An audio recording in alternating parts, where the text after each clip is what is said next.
death, fights, robbery, being shot. You never know what's going to happen out there. I was going through quite a period of depression and anxiety. Some of my mental health issues had led me to have legal problems. Everybody's always one paycheck away from being out on the streets again. I've had substance abuse problems, homelessness. It took me a while to get used to not having to sleep with a knife beside my head. Anything that could happen when you're out, I've seen it happen. I've been through hospitalization after hospitalization. Years of problems. You spend 42 years out there and you learn a lesson.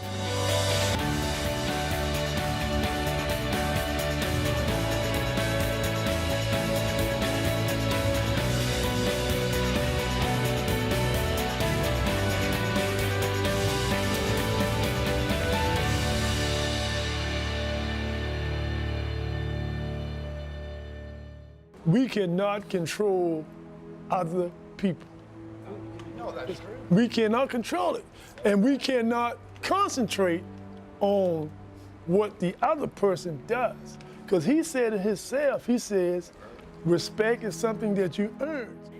Peer support is actually the act of hiring people who have been diagnosed with a severe and persistent mental illness.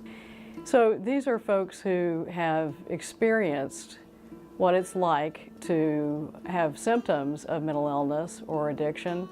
And so they are able to identify with the clients coming through the program, and even more importantly, the clients are able to identify with them. Everything that the people in the group used to be, I also used to be.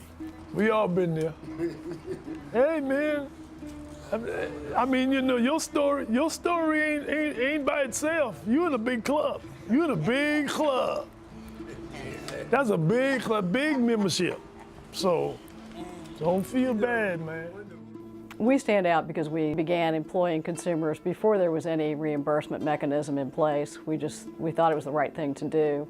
So for them, they talk about it really aiding and assisting their own recovery.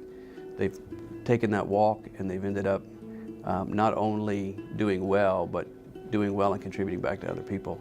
I think without Wellspring, it's hard to imagine where I'd be. And the fact that Wellspring invited me in and has given me a role and a purpose for all these years has really made all the difference. Clients a lot of times say, I want to do peer support like you. And that makes me feel good because I know that I've given them some kind of hope, because that's what gave me hope. Once I started giving back at Wellspring, I always heard someone tell me one day that you don't get better till you give back. And that's my belief system. Without Wellsprings and Woody, I mean, I was getting to the point where I didn't even care anymore. I didn't have no reason for life anymore because I felt like I was living like an animal. The people that I work with, by the time I get to them, they have no self-esteem, they have no self-worth, and they're tired of living like animals. I like to hope for people that don't have hope yet. I tell them, I hold your hope until you're ready for it. You know, we'd like for people to understand that having a mental illness, it doesn't characterize who you are. People with mental illness are not that different from the rest of us and have lots of talents, skills, and abilities to share with society. And I think that's the real take-home message. I can see